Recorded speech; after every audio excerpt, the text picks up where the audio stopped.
Find Kerrigan.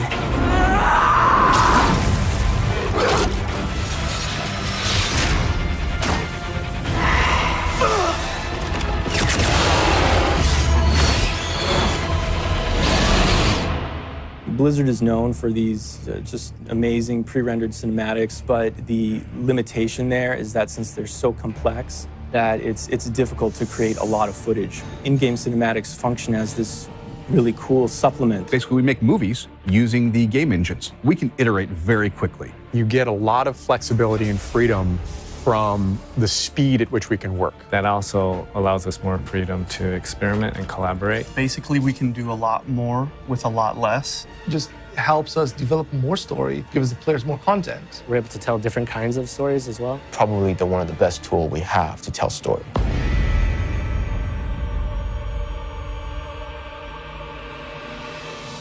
Well, the whole series is about Kerrigan's journey from being the Zerg, her love story with Jim Raynor, and how she dealt with Mengsk.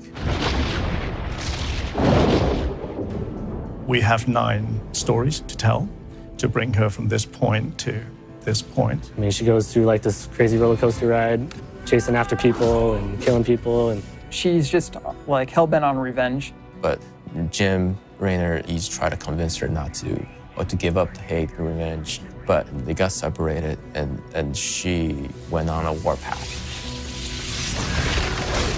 The cinematics department works very closely with the game team to come up with first scripts, then storyboards. We use storyboards as a kind of a gateway into showing people what we're working on. They give an idea of the depth and of where the camera is supposed to be and where the characters are supposed to be. And we create a 2D animatic, which is basically a sequence of storyboards linked up together with music, sound effects. We rough out a tremendous number of iterations, and we just keep throwing new ideas out. The iteration is just part of the job. That allows us to experiment and come up with new ideas to try to tell it the sequence as well as we can. things will change on the game side, which will change what happens on a cutscene on our end. The story drives us so quickly that oftentimes we just sketch and just doodle very quickly. It's really about coming with the best story.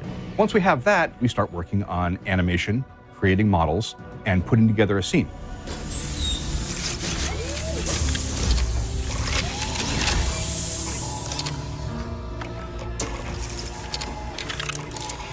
Previs is the first stage after the storyboards. Taking our 2D cinematics, 2D storyboards, and put it in a 3D environment. So we can start to get a feel for the staging, the blocking, the pacing. We work out the cameras, most of the actions, a little bit of animation.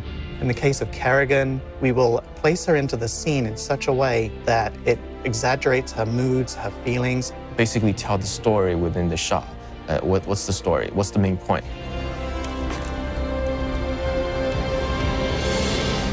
Yep. Like riding a bike.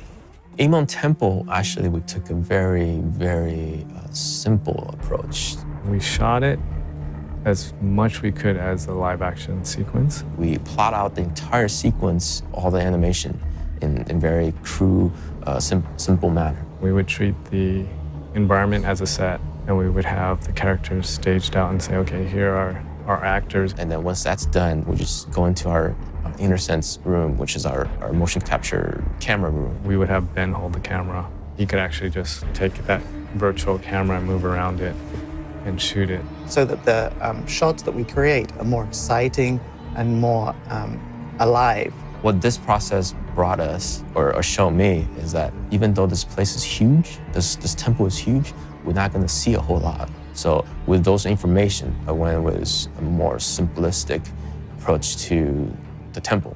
He told you of ruin, extinction. For the Xel'Naga set, it was kind of a different look. So we kind of wanted to create something that had a little bit more of a mystical feel rather than a futuristic or a visceral feel. What we did was we actually looked at all temples, super old temples. We wanted to get that ancient feeling. So we were trying to do a lot of stone inlaid with metal. We looked at a lot of like ancient Egyptian references. But it needed to be extremely, extremely sci-fi'd. Open the door, son. Valerian's orders, sir. No visiting. Open the door. We did the lab very first. It was one of the biggest sets we ever built. We had Kerrigan in a laboratory, and it's like a medical environment. So we looked at a lot of like sci-fi movies, and we kind of wanted to see what do we want from this lab to be. We wanted it to be super high tech, but at the same time, we also wanted it to be a prison.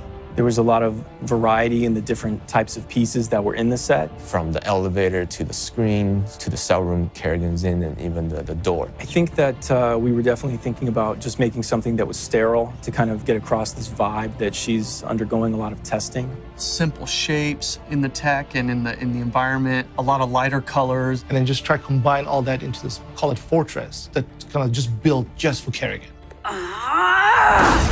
Believe. Behold, Xeris. When Zeratul show a vision of what Xeris is, there's two primal Zerg creatures running around, basically hunting each other. The idea behind the primals was this was the Zergs on their home planet before they were altered. We wanted to make them like they could hold their own against the old Zerg and maybe even more. Prehistoric Zerg, more like dinosaur versions of the Zerg. They're embodiments of the pure DNA that makes them what they are. So it's a very nice change from going into the very insectoid Zerg into the more, natural kind of Zerg. So we didn't want that feeling that they were dirty or grungy or anything like that. They were much more pure. They fight. They evolve. We create all these like Zerg creatures. We had to know how they move. We have these really cool concepts, and we assume they're awesome for animation. But now we have a previs department, and so that helps out a lot. When we get the scenes and just start animating without having to worry about other things. The hardest part is actually pushing the animation a little bit further, like style-wise. We did a lot of reference for it. You got to do a lot of reference just to actually bring that to life, because if you try to do it thinking about it in your head, it's going to be really difficult. A lot more went into it. We worked in conjunction with the animators, and we made a system where they can essentially make the facial expressions that they need and get those into the rig quickly. There's a lot of emotional stuff going on in Heart of the Swarm. I think the rigs really gave the animators the ability to tell that story in a much more effective way. It's really down to really subtle details in the face. So we try to push the facial expressions a lot, and then for us, just the general silhouette, the pose is very important. She's still fundamentally human, so making that silhouette that again is covered in spikes like all the Zerg creatures read sad or compassionate takes a little bit more work. Her attitude, her animation gets more and more intricate. Because this is Kerrigan's campaign, we really had to step it up and make sure she looks awesome. For the most part, she's this badass chick who's gonna go kick everyone's butt. She definitely has her own way that she holds herself. Her walk is different, and then she grew high heels. In the last cutscene that we did, we couldn't quite get the feel of a woman. Everything that we did, all the walks and all the stances, it was kind of like, it felt like a guy doing it, not really like a woman doing it. So we had to call in Tina, and she has heels and was wearing her heels and had the feel that we wanted. Face me, Nerude. We had to come up with the Zerg Kerrigan. So we had to come up with the whole phase of what she looks like as not ghost Kerrigan, but almost like a prisoner Kerrigan. From the last game, we had like a Zerg version of her, and we had to sort of like humanize her face, trying to incorporate textures that were more friendly, and then... Oh, obviously her dreads. We kept her dreads from Wings of Liberty. We had to hit certain look for when she was a ghost. At the same time, it's Kerrigan, she's got to be sexy, she's got to be hot, so a lot of effort went into actually designing the suit, make sure she looks good in that. Still want to tell people that she's not fully ghost, because we associate ghost kind of with that bluish glow. So I'll give her that orange glow. It's mostly all about color. As far as her display of her power, it just goes from being subtle to over-the-top crazy. We start with her being more ghost-oriented, so we're looking to like more psionic, so she can lift off people, crush objects. You don't want to see her powers, but kind of hint her potential, because at the point you don't know that she's going to turn into Zerg again. As the story progresses, she kind of evolves back into, she becomes a Queen of Blades again. And this is after she goes to Xeris and she gains her powers back. We started looking into more Zerg power. How does she use her wings? How does she incorporate the swarm into her fight?